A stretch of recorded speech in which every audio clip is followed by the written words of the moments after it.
I'm Shishir Malhotra. I'm the CEO and co-founder of Coda, and I'd like to welcome you to our new series, Make Me a Doc.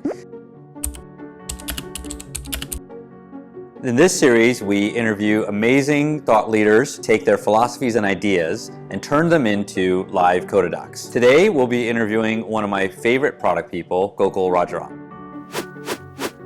Gokul and I met at Google, where he was known as the father of AdSense.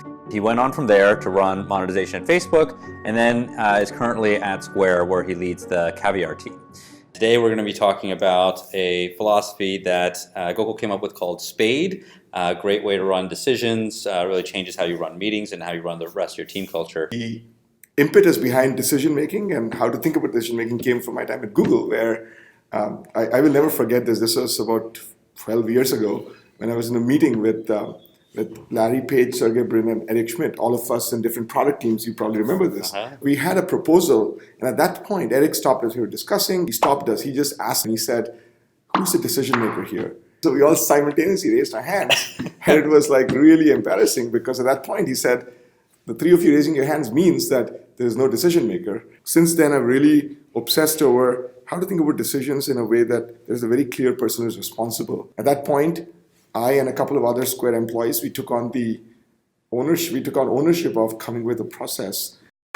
Thanks a lot. It is called SPADE, and as you might realize, it's an acronym which stands for Setting, People, Alternatives, Decide, and Explain. Gokul sent over, before we started, he sent over one sample SPADE. Our goal here is to produce a template for other people to be able to put the SPADE philosophy into use. Should we start the doc build part? Ready for the exciting part here.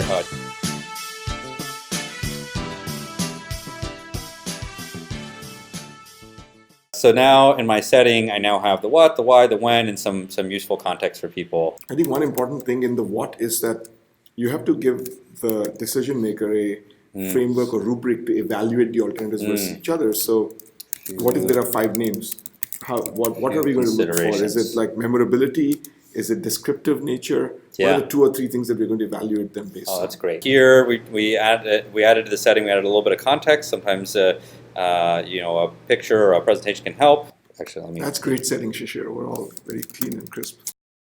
I'll fill in the list of responsible people, and I'm just going to use @mentions here. And so one nice part about this is that person is now notified. People felt the decision being made by the highest paid person in the room. Right. And so that's not what SPADE is about. SPADE is about making sure that the responsible person, we call them at Square, we call them the DRI, directly responsible individual, or responsible within the SPADE framework, is the person who is also accountable for the decision. The next phase I wanted to jump to is alternatives. What would be a good philosophy statement for alternatives? Alternatives should be feasible and should be different from each other. And they should maximally cover the problem space. So you might also remember this from Google. We used to call these dories. That's right. And so it's pretty similar to a dory where people come and add ideas. You upvote and downvote them. This is great. It's a great way to just get the group to contribute. The next one I was going to jump to back to your video is consult maximally and get feedback privately. And so the one I thought would be most appropriate is this one. And the basic idea here is it's kind of like a little mini poll in your meeting. The idea is that you click this box, it hides everybody but you. I fill in my rating and say, what my comments are, and then you unveil it and you can see everybody. In my mind, you should design docs the way you design apps. And you should say, here's the behaviors I want to encourage or discourage. And if what you want to encourage is, wide open brainstorming without being influenced by each other, then make sure you hide everybody while they're doing it. Okay, so now explain. So one part of explain is like writing a good explanation, but another part is actually getting it out to everybody. So I'm going to add a pack here. Go through my packs, I find Gmail, and I'm going to sign in. So now in the send via email thing, I'm going to pick an action. So I'm going to say Gmail, send email. So whoever clicks on this, it's going to use their account, not mine. You got the email? Yeah, it's great. All right, one last step. Ready? Okay.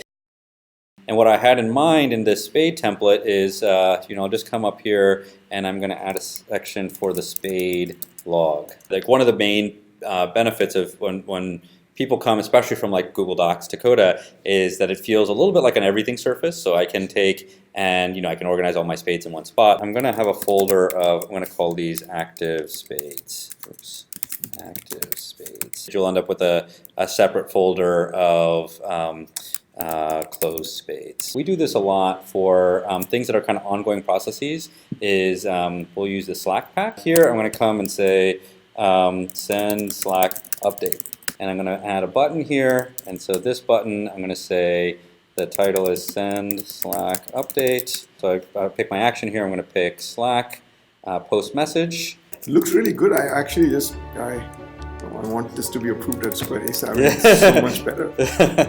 Having seen 100+ spades over the last several years, I can say this is the best instantiation and the easiest way I've seen Spade explained and used, and I really hope across, hopefully at Square and other companies, you can use this template. It's awesome. It's great.